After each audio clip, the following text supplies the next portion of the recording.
हिसार में पीएम मोदी ने कांग्रेस पर साधा निशाना। बोले कांग्रेस ने वोट बैंक का वायरस फैलाया। उन्होंने एससी, एसटी और ओबीसी को सेकंड क्लास सिटीजन बनाया।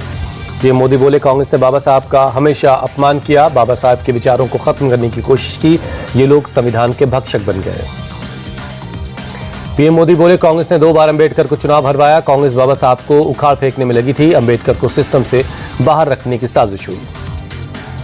पीएम मोदी बोले जब जब सत्ता पर संकट आया कांग्रेस ने संविधान को कुचला। इन्होंने संविधान की भावना से खिलवाड़ किया। वक्फ को लेकर पीएम ने कांग्रेस पर बोला हमला। कहा कांग्रेस ने वक्फ कानून को संविधान से ऊपर किया। कांग्रेस मुसलमानों को पार्टी का अध्यक्ष क्यों नहीं बनाती। पीएम मोदी बोले अब वक्फ की पवित्र भावनाओं का सम्मान होगा। कांग्रेस की नीयत मुसलमानों को भला करने की नहीं। हिसार दौरे पर पीएम मोदी राज्य की कई विकास परियोजनाओं की शुरुआत की। पीएम मोदी ने हिसार से अयोध्या की उड़ान को भी दिखाई हरी झंडी। हिसार हवाई अड्डे के नए टर्मिनल भवन की आधारशिला रखी। हिसार में पीएम मोदी बोले विकसित भारत और विकसित हरियाणा हमारी सरकार का लक्ष्य है। पीएनबी घोटाले का मुख्य आरोपी और हीरा कारोबारी मेहुल चौकसी गिरफ्तार। बेल्जियम पुलिस ने मेहुल चौकसी को अरेस्ट किया। चौकसी पर $2 अरब के घोटाले का आरोप है। भारतीय सुरक्षा एजेंसियों के अनुरोध पर बेल्जियम पुलिस ने अरेस्ट किया। 2 महीने से भारतीय एजेंसियां बेल्जियम की एजेंसियों के संपर्क में थीं। लंबे वक्त से फरार चल रहा था मेहुल चौकसी। भारतीय जांच एजेंसियों ने चौकसी को बेल्जियम में देखने के बाद बेल्जियम की सरकार से गिरफ्तारी की मांग की। सूत्रों के मुताबिक गिरफ्तारी के बाद चौकसी ने बेल्जियम की अदालत में जमानत याचिका लगाई। सेहत का दिया हवाला। इलाज के सिलसिले में यूरोप आया था मेहुल चौकसी। वकीलों के मुताबिक वो गंभीर बीमारी से पीड़ित है।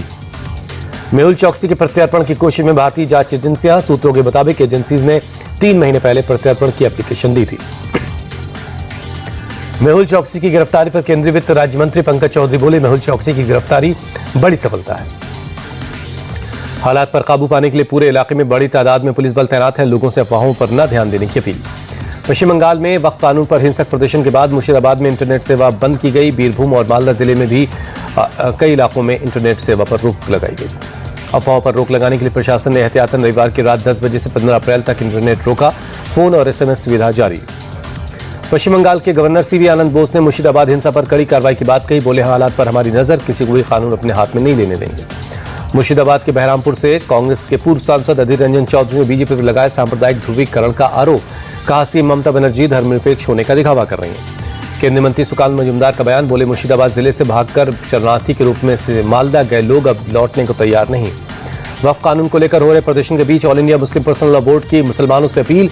बोले कानून के दायरे में और शांतिपूर्ण तरीके से प्रदर्शन करें। दिल्ली में आज फिर जमीयत की बैठक। वक्फ कानून को लेकर आगे की रणनीति पर चर्चा। बीजेपी सांसद सुधांशु त्रिवेदी ने वक्फ कानून पर कहा कोई भी राज्य सरकार केंद्र सरकार के कानून के खिलाफ नहीं जा सकती। बाबा साहब अम्बेडकर की 134वीं जयंती। दिल्ली में संसद परिसर में राष्ट्रपति द्रौपदी मुर्मू ने श्रद्धांजलि दी। पीएम मोदी संसद परिसर पहुंचे। संविधान निर्माता भीमराव अम्बेडकर को श्रद्धांजलि दी। बोले बाबा साहब के सिद्धांत विकसित भारत को मजबूती और गति देने वाले हैं। लोकसभा में नेता प्रतिपक्ष राहुल गांधी भी संसद परिसर पहुंचे। बाबा साहब अम्बेडकर को श्रद्धांजलि दी। कांग्रेस अध्यक्ष मल्लिकार्जुन खड़गे ने बाबा साहब को श्रद्धांजलि दी। आज बाबा साहब अम्बेडकर की 134वीं जयंती है। लखनऊ में सीएम योगी ने BR अम्बेडकर को दी श्रद्धांजलि। डिप्टी सीएम ब्रजेश पाठक ने भी श्रद्धांजलि दी। इंदौर के महू स्थित बाबा साहब अम्बेडकर के जन्मस्थान स्मारक पर बड़ी संख्या में पहुंचे लोग बाबा साहब की जयंती पर उनको श्रद्धांजलि दी। मुंबई में सीएम देवेंद्र फडणवीस ने बाबा साहब अम्बेडकर को नमन किया। डिप्टी सीएम एकनाथ शिंदे और अजित पवार ने भी श्रद्धांजलि दी। गुजरात तट पर ATS और कोस्ट गार्ड का ज्वाइंट ऑपरेशन। पोरबंदर के पास से 1800 करोड़ की 300 किलो ड्रग्स जब्त।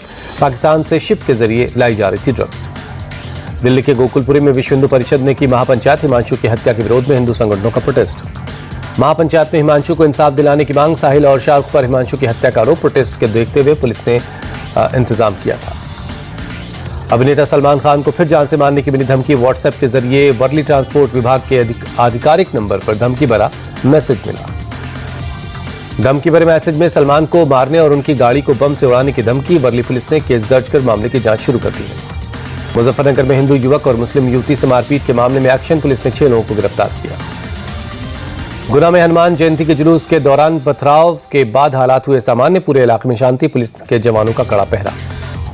गुना में शोभा यात्रा के दौरान पथराव पर बागेश्वर धाम के धीरेन्द्र शास्त्री बोले ये बड़ी निंदनीय घटना। दोषियों के खिलाफ बुलडोजर एक्शन हो।